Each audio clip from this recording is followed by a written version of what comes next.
ಇನ್ನು ಅಮೃತಾಗಾಗಿ ನೀವು ಯಾವ ಹಾಡನ್ನ ಡೆಡಿಕೇಟ್ ಮಾಡ್ತೀರಾ? ನಾನು ತುಂಬ ಶೋಲೆ ಹಾಡಿರೋ ಸಾಂಗ್ಗಳಿದೆ. ಆಲ್ಮೋಸ್ಟ್ ನಾನು ಶೋಲ್ಲಿ ಹಾಡಿರೋದ್ರಲ್ಲಿ 80% ಎಲ್ಲ ನಂದೇ ಕಂಪೋಸಿಷನ್, ನಂದೇ ಲಿರಿಕ್ಸ್ ಬರದೆ ಹಾಡಿದ್ದೀನಿ. ಸೊ ಫಸ್ಟ್ ಓಪನಿಂಗ್ ಡೇಲಿ ಹಾಡಿದ್ದೆ ನಾನು ಅಮ್ಮಗೋಸ್ಕರ, ಅದನ್ನು ಹಾಡಕ್ಕೆ ಇಷ್ಟಪಡ್ತೀನಿ. ಮುದ್ದು ಮುಖದ ಹುಡುಗಿ ನಿನ್ನ ಕೆನ್ನೆ ಕಚ್ಚಲ ಬೆಡಗಿ, ನನ್ನ ಕಾಡುತ್ತಿರುವ ಹುಡುಗಿ ಬೇಗ ಬರುವೆಯ ನನ್ನ ಬಳಿಗೆ, ಕಣ್ಣಲೆ ಕಣ್ಣಿಟ್ಟು ಕಾಯುವೆ ಪ್ರೀತಿಯ ನಿನಗಾಗಿ ನೀಡುವೆ ಬರುವೆಯ ಬೇಗನೆ, ಹೇ ಮುದ್ದು ಮುಖದ ಹುಡುಗಿ ನಿನ್ನ ಕೆನ್ನೆ ಕಚ್ಚಲ ಬೆಡಗಿ, ನನ್ನ ಕಾಡುತ್ತಿರುವ ಹುಡುಗಿ ಬೇಗ ಬರುವೆಯ ನನ್ನ ಬಳಿಗೆ. Wow, super. ಅಮೃತ ಅವ್ರು ಕೂಡ ಪದೇ ಪದೇ ಕೇಳ್ತಿದ್ರು, ಪದೇ ಪದೇ ಬ್ಲಶ್ ಆಗ್ತಾನೆ ಇದ್ದಾರೆ. ನೀವು ಸುನಿಲ್ ಅವ್ರಿಗೋಸ್ಕರ ಯಾವ ಹಾಡನ್ನ ಡೆಡಿಕೇಟ್ ಮಾಡ್ತೀರಾ? Very bad at singing. ನನಗೆ ಲಿರಿಕ್ಸ್ ಗೊತ್ತಿಲ್ಲ. ನಿಂಗೆ ಗೊತ್ತಿರೋದು ಯಾವುದಾದ್ರು ಯಾವ್ದು ಬರುತ್ತೆ? ಅದು ಎರಡೇ ಲೈನು.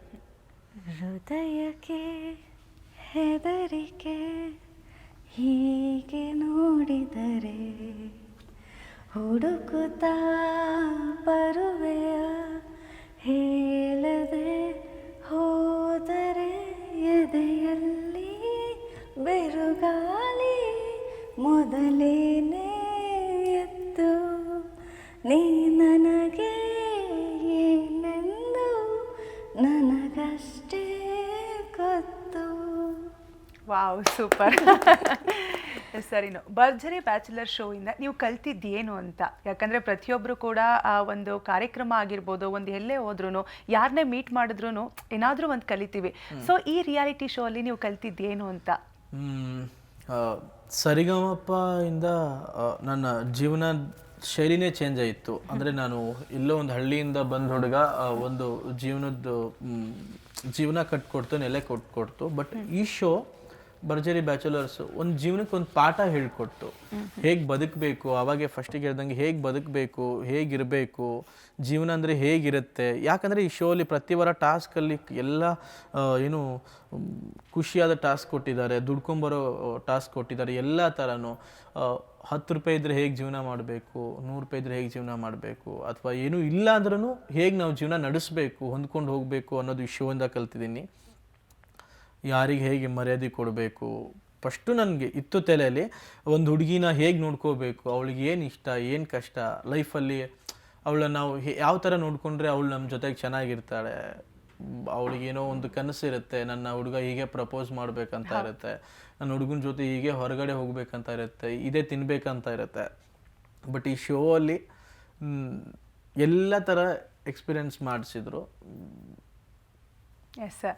ಅಮೃತ ಅವರೇ, ನಿಮಗೆ ಏನು ಕಲ್ತಿದ್ದು ಈ ಭರ್ಜರಿ ಬ್ಯಾಚುಲರ್ ಶೋ ಮೂಲಕ? ನೀವೇನು ಕಲ್ತಿದ್ದಂತ? ಮುಂದೆ ನಮ್ಮ ಲೈಫ್ ಪಾರ್ಟ್ನರ್ ಆಗಿ ಯಾರಾದರೂ ಬಂದರೆ, ಲೈಕ್ ಹುಡುಗರು ಮೂಡ್ ಸ್ವಿಂಗ್ಸ್, ನಮಗೆ ಮೂಡ್ ಸ್ವಿಂಗ್ಸ್ ಇರುತ್ತೆ ಅಂತ ಗೊತ್ತಿತ್ತು. ಬಟ್ ಹುಡುಗರಿಗೂ ಮೂಡ್ ಸ್ವಿಂಗ್ಸ್ ಇರುತ್ತೆ. ಅವ್ರಿಗೂ ಒಂದು way of understanding, way of thinking ಆಗಿರಲಿ, ವೇ ಆಫ್ ಕಮ್ಯುನಿಕೇಟಿಂಗ್ ಆಗಿರಲಿ, ಅವ್ರು ಯಾವಾಗ ಕೋಪಿಸ್ಕೊತಾರೆ, ಯಾವ ವಿಷಯಕ್ಕಾಗಿ ಕೋಪಿಸ್ಕೊತಾರೆ. ಸೊ ಆ ಥರ little things which I didn't new about it, ಅದನ್ನು ಒಂದು ಪೇರ್ ಆಗಿ ಮಾಡಿದಾಗ ಇವರಿಂದ ನಾನು ಕಲ್ತಿದ್ದೀನಿ. ಬಟ್ ಇದೇ ಥರ ಕ್ಯಾರೆಕ್ಟರ್ ಎಲ್ಲರೂ ಇರ್ತಾರೆ ಅಂತ ಗೊತ್ತಾಗಲ್ಲ. ಬಟ್ ಒಂದು ಲಿಟಲ್ ಥಿಂಗ್ಸ್, ಒಂದು ಹುಡುಗ ಆಗಲಿ ಯಾವ ಥರ ಚೇಂಜಸ್ಸು, ಅವ್ರು ಯಾವ ಥರ ಇರುವಾಗ ನಾವು ಯಾವ ಥರ ಕಾಮ್ ಆಗಿರಬೇಕು, ಯಾವ ಥರ, ಇವಾಗ ಅವ್ರು ಫೈರ್ ಅಂದರೆ ನಾನು ಫೈರ್ ಇರೋಕ್ಕಾಗಲ್ಲ, ನಾನು ವಾಟರ್ ಆಗಿ ಸರಿ ಓಕೆ ಅಂತ ಇರಬೇಕು. ಸೊ ಆ ಥರ they are so many things which have learned in Bharjari bachelor. Being a mentor, being him as a pair, I have learned so many things. Yes Amrutha ಅವರೇ, ಈಗಾಗಲೇ ನೀವು ಈ ಮುಂಚೆನೇ ಹೇಳ್ತಾ ಇದ್ರಿ ಸುನೀಲಲ್ಲಿ ಯಾವೆಲ್ಲ ಗುಣಗಳು ನಿಮ್ಗೆ ಇಷ್ಟ ಆಯಿತು ಅಂತ. ಆದರೆ ಯಾವುದಾದ್ರೂ ಒಂದು ಗುಣ ಇಷ್ಟ ಇಲ್ದಿರೋದೇನಾದರೂ ಇದೆಯಾ? ಅದೇ ನಾನು ಲೇಟಾಗಿ ಬಂದಾಗ ಕುಪ್ಪಿಸ್ಕೊತಾನೆ, ಅದು ಸಹಜ. ಮತ್ತು ಅವನಿಗೆ ಹೊಟ್ಟೆ ಹಸಿತಾ ಇರೋವಾಗ ಊಟ ಕೊಟ್ಬಿಟ್ಟು ತಿರ್ಸ್ಬಿಟ್ರೆ ಒಳ್ಳೇದು, ಇಲ್ಲ ಅಂದ್ರೆ ಅವ್ನು ಕಿರ್ಚೋ ರೀತಿ ತಗೊಳಕ್ಕಾಗಲ್ಲ.